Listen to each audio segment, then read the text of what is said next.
এই পৃথিবীর মধ্যে সর্বশ্রেষ্ঠ কিতাব হলো আল কোরআন এবং সর্বশ্রেষ্ঠ নবী হলো আমাদের নবী সাল্লাল্লাহু আলাইহি সাল্লাম এবং সর্বশ্রেষ্ঠ জাতি হিসাবে পৃথিবীর মধ্যে আল্লাহ তাআলা পাঠিয়েছেন মানুষকে।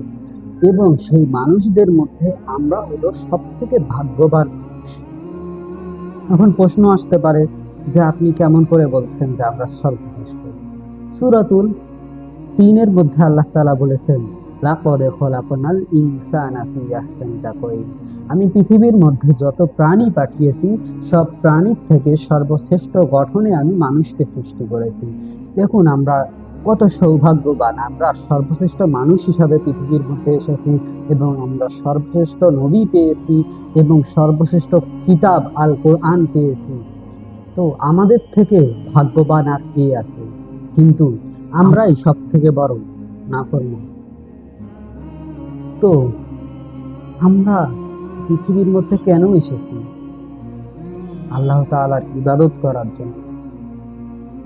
আল্লাহ তাআলার ইবাদত করার জন্য আল্লাহ তাআলা আমাদেরকে পৃথিবীর মধ্যে পাঠিয়েছেন। এই পৃথিবীর মধ্যে ৪ ধরনের ব্যক্তি ছাড়া যত মানুষ আছে সবাই ধ্বংসের পথে নিমজ্জিত। আল্লাহ তাআলা সূরাতুল আসরের মধ্যে বলেছেন, ওয়াল আসর, সময়ের কসম, ওয়ালায়ালিল কুসর, নিশ্চয় পৃথিবীর সমস্ত মানুষ ক্ষতির মধ্যে নিমজ্জিত। ইল্লাল্লাযীনা আমানু, শুধু এই ৪ ধরনের ব্যক্তি ছাড়া।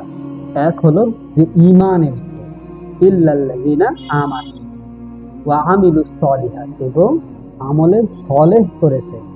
মানে আমলে সলেহ বলতে কি বোঝেন? আমলে সলেহ অর্থাৎ ভালো কাজ, ভালো আমল করা।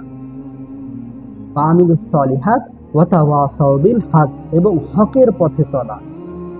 যাই হয়ে যাক না কেন পৃথিবীর মধ্যে সব সময় হকের দিকে চলা, কোনো সময় জুলুমের প্রতি না যাওয়া। ওয়া তাওয়াসাউ বিল হাক্কি ওয়া তাওয়াসাউ বিস সবর, এবং বিপদে আপদে সব সময় ধৈর্য ধারণ করা, মহান রব্বুল আলামিনের প্রতি বিশ্বাস রাখা। তো আজকের ভিডিওটা আপনাদের কাছে কেমন লাগলো অবশ্যই কমেন্ট বক্সে জানাবেন। সবাই ভালো থাকবেন, সুস্থ থাকবেন। আল্লাহ হাফেজ।